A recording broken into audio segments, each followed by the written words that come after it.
All right, Anthony, thanks so much for being here today. There's, so many people who go through kind of a process like what you've gone through. And as you know, when you're in the middle of it, it feels so isolating. It's like there's just pain, there's confusion, there's all of this kind of noise going on inside of the mind. And for you to be willing to kind of open up a bit about what you've experienced, what you learned through the process, and kind of what life is like now. I really know that it's going to provide some takeaways. The real goal is anyone who's listening will be able to know what's really possible for them. And more importantly, I want to make sure too that we're able to at least give them some things they can put into motion today as well, even though you're not going to be able to cover the entirety of all the work that we've done together. But I just want to make sure that somebody's able to walk away with clarity on what to do next and a couple key takeaways. So to start, can you talk a little bit about where was life at for you, before we got you started and working together? What had happened recently, and where were you at kind of emotionally? Yeah. So we had started to work together a few years back, when I had just started working full time, for an organization.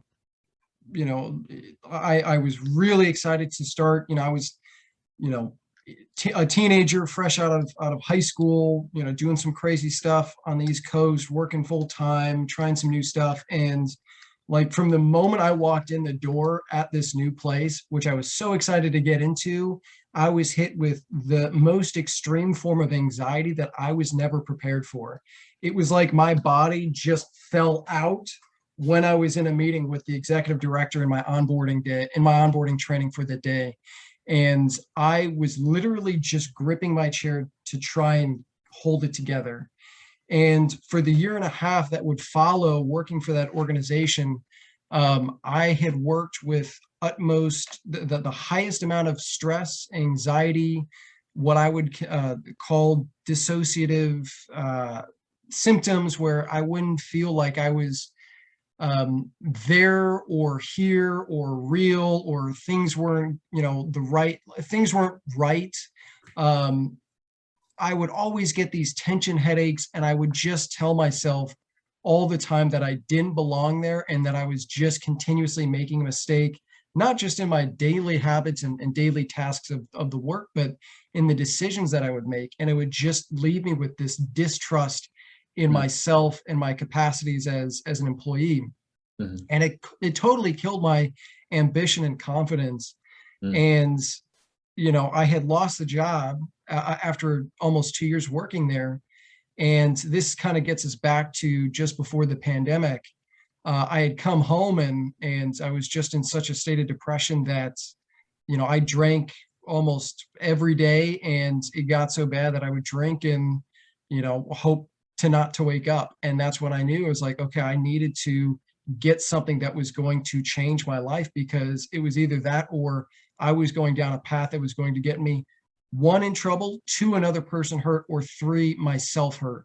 And I knew that there was too much to life to throw away doing that. And so I needed something more to bring me out of that state. Right, right. And I think, just to fill in a couple of blanks there too, I really appreciate you sharing that. It's, there's power in owning the story, right? Like I had, obviously my story with suicidal depression and stuff, but Yeah. I think what a lot of people listening need to really get from your story is your story may not match perfectly with theirs, but there is a common thread in that you had this idea of how your life was going to unfold, right? You had this, plan in place. For you, it was really linked to your career and your performance and your job and your ambition. And then there's that feeling like the rug is pulled out from under you. And for some Mhm. people, it's like a layoff, getting fired. For some people, it's like their spouse comes to them and says, "Hey, I want a divorce." For other people, there's so many people we've worked with over the years. And I know whoever's listening knows exactly that sensation, even though the feeling is different. So you felt like that, if I'm hearing you correctly. And then in that sort of low state, what did you even like, was there a future for you? Did you think your life was over, that you just like tapped out and plateaued, like that was it? Like what was kind of the headspace that you were in? Yeah, it was interesting. And I think you really pulled this out of me in the work that we were doing, because, the weeks and months leading up to my layoff, I had known just deep down that, okay, we were getting down to the wire of, I'm either going to quit or they're going to fire me, because I can't keep up. I'm not keeping up with the expectation here. I'm not mentally here. I think it may be best for me to leave. And, when the time it actually happened, when I stepped into the room and I was like, okay, I know exactly what's happening here. There's no surprises. Mm-hmm. I left feeling a sense of relief that, okay, now this is done. Now I can move on and go to the next step and regroup. But what happened was not that. What Mm-hmm. happened was this story that I had created in my mind for many years growing up as a teenager was, I needed to be perfect. I couldn't have any blemishes on my record. I needed to be the most ambitious, successful 20-year-old that you would meet. That, when someone would tell you, hey, you're going places, I better be in those places by a certain age. And having been told, hey, you're being fired today. Today's your last day. I had felt like I had disappointed everyone in that office space, everyone who was ever part of my life. And I went home, and I know that the story that I told you was, I felt like a divorced father who had lost everything, lost a girlfriend, lost, my roommates, my network out there, my job, the place, the cool townhouse that I was living in at 20 years old. And, that I had felt like that I had lost everything, Right. like a dog with my tail tucked between my legs. And I went home, and my response to that was, well, it's the pandemic. I'm not going anywhere. So I'm just going to drink as my coping mechanism and try and numb away the thoughts and the story that was, being repeated in my head over and over. Right, right. And, to kind of put that in sort of technical terms, the reason that, well, not the definitive reason for all depression, but for virtually anybody who's experiencing that feeling of depression, it comes when you think about the future, you now see just a bleakness. It's like you had a vision of what the future was going to be. It was compelling. And now it's like, well, that was my only vision for the future. So now what am I left with, right? You feel completely lost, and you're like, well, that's it. There is no future. And we start to really believe that, because that's the story we tell ourselves, like, this is it, it's over. I had my chance. I blew it, whatever metaphor we use. And that was really when I found you, when you reached out, or I forget exactly how it came about, but that was when, we decided, okay, it's time to make some changes. And so now you have a future. Clearly, you've got a very compelling vision of one, and we'll get to that in a moment. But let's talk about, I want to get your perspective on, as we started to dig into things, right? You're not going to remember everything that we did, and neither will I, but there was a series of light bulbs, and there was a new momentum that started to occur. How would you kind of describe that in your own words? What was the nature of the work that we did? What were some takeaways you remember that got you from there to this place you're at now? I think one of the coolest things that we had done was, I guess, redraft the narrative of my life, redraft the characters that play out in my life, and kind of give me back the pen to the story that I would live, for my future and for my present, to reflect on the past in a new way, and in a way that did not dominate my future. And one of the most impactful things that we had done was go through, I think it was, I forgot what the exact session was, but we went through like the different characters of, the boyish spirit, the spirit of love and romance, the spirit of strong character who would take the lead. And the people listening will have no clue what this is referring to. It's going to sound bizarre. You're really talking about how you were living life in this state, like a wounded kind of boy. Yes. Right? You were in this habitual state, and us getting you to a resourceful place where you could snap into what we call a resourceful state, like a empowered place. Yeah. Exactly. And I think one of the things that we've done was to attribute that to, some kind of character that that we can embody or look up to. And for me, it was my favorite character from, the book To Kill a Mockingbird, Atticus Finch, who stood up for what he believed in the toughest time. And so I chose to look up to him and to his values and characteristics and embody that in my life. And so when anything would get tough, I would kind of call into myself his spirit and live out and ask myself, well, how would Atticus, answer the call to this moment? How would Mhm. he live his life in this moment? And then that would empower me to deal with the situation, to react, and to proactively engage that situation in a much different state than I would have before. Because before it was this wounded boy who would look for, um, to look for where I was being a victim in the situation, look for affirmation from other people to recognize, hey, you have been hurt, and we need to provide you that care, that comfort that you're looking for. Yeah. Instead, it was giving me the tools again to say, okay, maybe this didn't go right. Let's learn from it and let's see what can we do, what bridge can we build that's going to bring us from this moment to the next place that we want to get to. Right. I think I love how this conversation is unfolding because you're describing it from the personal vantage point, and I want to kind of feed it back in a way where the listener can, have it as a takeaway they can really implement. So the one thing that I'm hearing that's so key, I want people to get, is life will, when you're in that depressed state, it feels like nothing will change, partly because that same emotional pattern is running day by day by day. And it's like you wake up and you feel this, and what's the point? And you feel this like urge to just go and numb it, or just forget about it, or go watch television or whatever it is.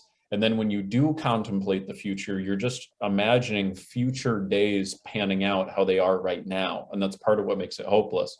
So what I had to do with you is break you out of that emotional state and activate in your physiology and in your nervous system like a resourceful state. And what's amazing, you probably remember, is we get you into that state first, and then the breakthroughs start coming rapidly. It's like, oh, I could just do this with my life. I could just make this change. Because it's like putting a different side of you in charge. It's putting the side of you in charge that can always find a way, or whatever the case is. So that's a really brilliant thing. And then from there, it's a lot of conditioning.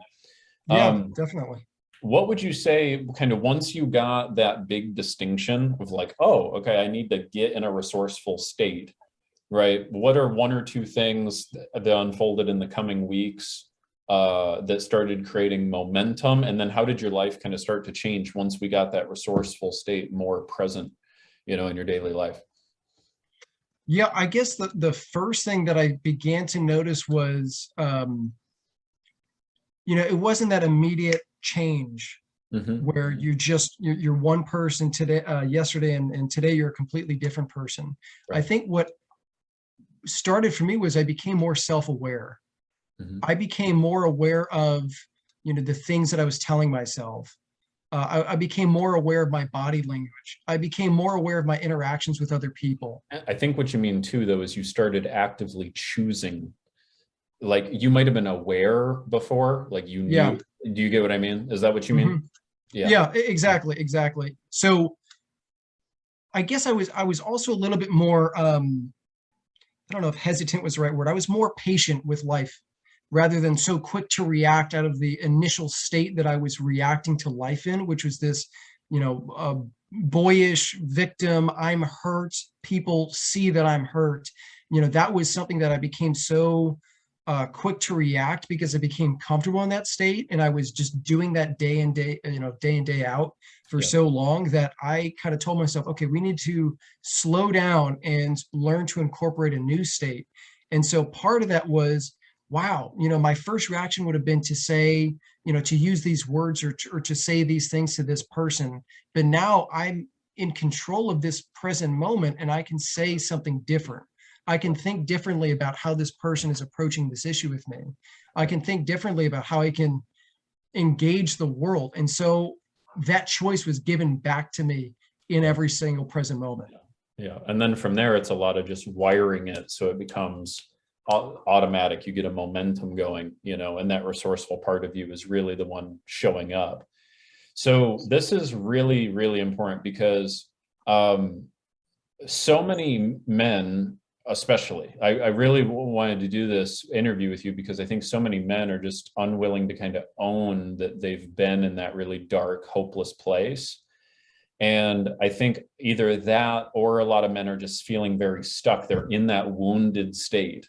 and they're wanting to lick their wounds. And the natural human tendency is, as you said, to come on, don't you understand how bad I have it? And we look for connection with other people. We look for affirmation with other people, but that's like trading a buffet for crumbs. It's like, you're trading the buffet of being able to feel pride and purpose and owning up to the challenge, like facing the worthy opponent that is the depression or that is the job loss or whatever, right?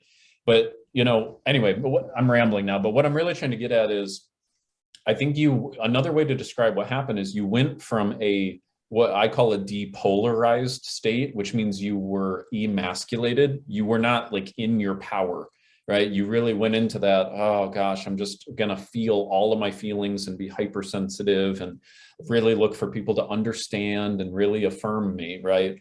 And instead, now you're living out what are really truly the states that make a masculine person really fulfilled. Like you are, and because there are distinctions between somebody who's going to be really masculine in their life, typically a male, of course, and there are ways in which they have to live their life to really be fulfilled. And I want those people who are listening to really get this about your story, because a lot of people listening are probably not feeling very manly, very masculine. And it's not about like manly. It's about I want you to describe it first, and then I want to add the technical language, but how are you living your life now as you wake up? Because this is what I really want people to get. This is what it's about, like being masculine and being a man, because you're really fulfilled, I know now, but you're living your life with a totally different focus, totally different intent.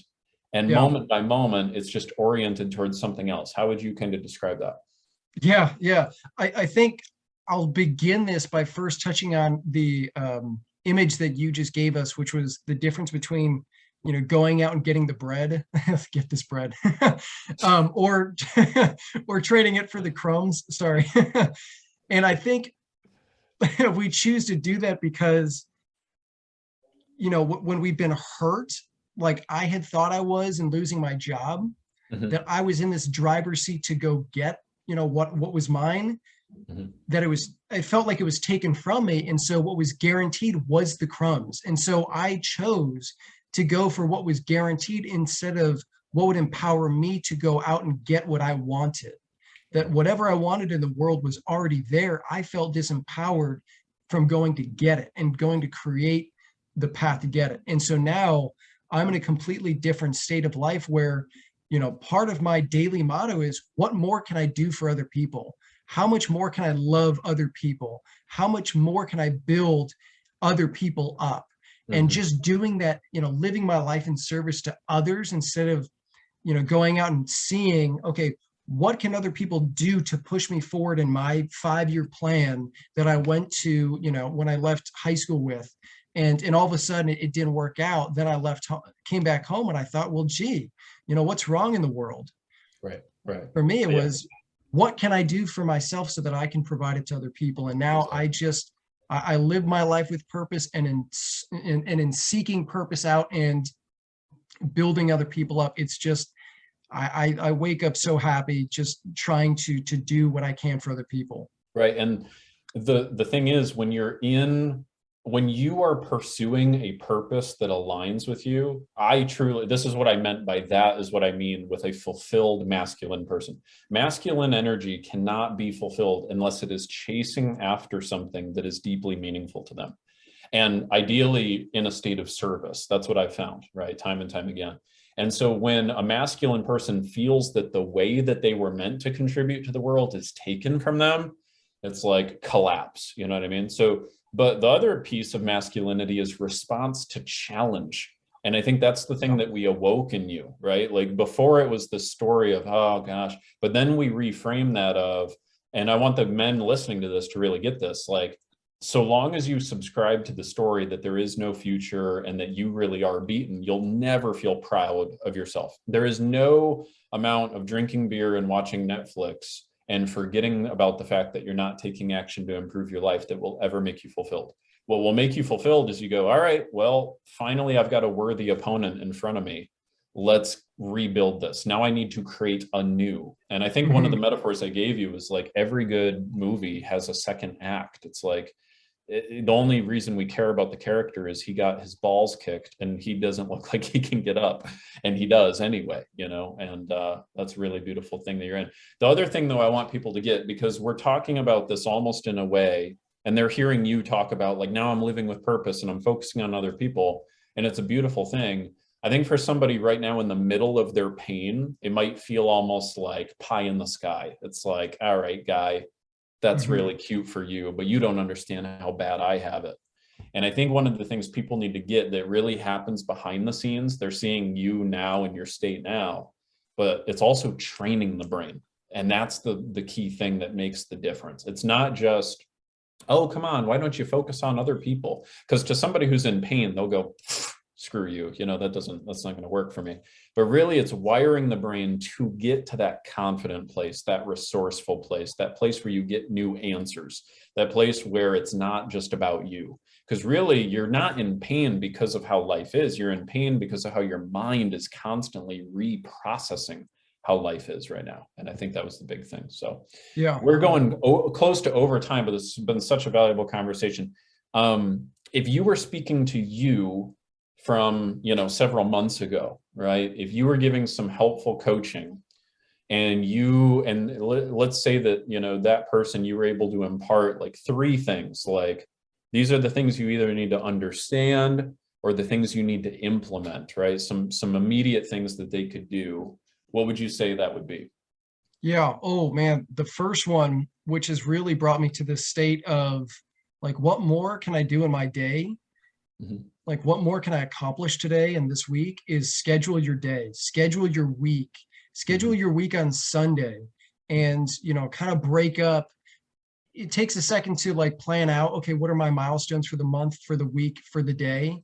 And when you do that habitually, you know, don't just do that all in one sitting that kind of builds up. But when you do that, you realize like, I can't remember all the things that I want to do and accomplish this year sitting here right now. But building those systems for yourself like relieves you of that pressure and helps you and works for you. And I've been able to do so much more. Like this goes back even to when I was in that state, when I just said, you know what, there's no way I can contain all this pressure. I need to put it on something else. And I just started by putting it on paper. And just doing that alone, just the process of writing it down on paper, what I needed to do for homework or for work that day or for the week, felt so stress relieving just to do that. And then I had something to work off of for the rest of the week. So that was one of the most like tangible, practical things that anyone can do at any point during their progress. I would say probably the second one would probably be, you know, write down, you know, your values, write down things that you can tell yourself every single day that, you know, as in like what you really want for your life now, or what do you mean? Yes, to embody in yourself, not just, you know, this is what I want my future to look like with a nice house and a nice, you know, wife and nice kids, but who do I want to be as people that, you know, when I'm being buried in the ground, people are going to say these virtues or values about me. And it's hard to picture that person in the future, you know, being buried in what people are going to tell them, unless you understand the words that you want them to say and how that's going to look in your life. And so when you write that down and you repeat those to yourself, you look for opportunities in your day to live those. And, you know, coming up with actual solutions to, okay, when someone comes to me with these problems or when I'm faced with this challenge, how can I use, you know, the virtue of humility or the virtue of honesty and of courage in that moment. And when you have them written down again, it just empowers you. Instead of having to remember it all up here, you can have it here, and there's nothing wrong with that. And that's, by the way, that's a way to just break out of the hypnosis of the old pattern. Like you being able to go, wait a minute, hold on. How do I really want to live my life? What am I really using as the filter for my decisions? Like, am I just living a comfortable life? Is that what I want? Or do I want a life of growth? Oh, growth. How could I grow? It's like that becomes the difference between going all the way over here or all the way over here, is that one little like shift of focus. So, okay, awesome. And then a third one? Yeah, I would say, okay, so for the third one, and just on that last point, just one last point on that is it's easy to tell yourself the same story that you've been saying for months, for years. It's more difficult to start to show yourself what that difference looks like and how you can live that out. So writing that stuff down and actually becoming very in tune with what those virtues, what those values, what that image of yourself looks like, and it has to be yourself. It cannot be anyone else. It has to be you. That's a good point. Good point. You can call that person into action and to live that person every day when you do that. And on the third point, and why we're here, is seek mentorship. You cannot do this on your own. I thought that for a long time, especially as we're talking about masculinity. I had this big idea, and I think a lot of young men too, when we're on social media, we see these young entrepreneurs, multimillionaire, self-made, build it themselves. We see them, we're like, well, I have to be that too. It's very difficult, and that's why those people are rare. And what you don't see in the background is that they had people in their lives who stepped in strategically to help them in different areas where they sought specific advice. And I would suggest go seek mentorship, someone who can step in and say, hey, be that second voice and say, hey, you're still making mistakes here. This is something that you can add to your life and add that resource, that wealth into your life that's going to bring you from, who you are today to who you want to be tomorrow. Yeah, exactly. I mean, out of all the things to spend time or money on, investing in yourself is the surest bet, in the long run. Yeah. And it's hard to know what that looks like. Of course. Well, I think that a good single note for anybody to kind of chew on as we close this up is, nothing changes if nothing changes. The fastest way to keep getting the same old results, keep doing what you're doing now. So the other thing too, I think as well, that I really want people to get is, if they're feeling down and out, hopeless, whatever the case is, one of the things I had you do when we first started working together is I said, remind me of a time where you were really living at your best. Like you were really showing up at your best. You were in a state of service, or you were in a state of pride or a state of confidence. And I'd invite anybody listening to do the same. Like think of a time like that, even if it feels nostalgic. And remember that moment was you exemplifying something that is always available, but you probably just don't know how to awaken and activate and live from day by day, is that state, that person. And obviously we nickname it, right? We put a nickname behind it for you, Atticus, and so forth. So I want men listening to really get living in that state where you're consistently proud of yourself, because that's the only way you're going to be fulfilled. A masculine person, you'll have days where you seal the deal and days you don't. You'll have days when your lady, is like really open and loving to you, and days where she yells at you or whatever. But what makes a masculine person fulfilled is when he knows he's done what he can, and he knows he's done what is right. And that, unless we get you to that emotional place where that's where you're taking action, there's no way you're going to be fulfilled. And that's the real key. So Anthony, you're a blessed soul. You're a blessing in the world. You're passing on your gift to other people. I know I'm excited to continue to work with you to expand that reach of that impact and mission. And I really, really, really honor you tremendously for all the progress you made and you're making, and for sharing your story with the world. Thanks for being here.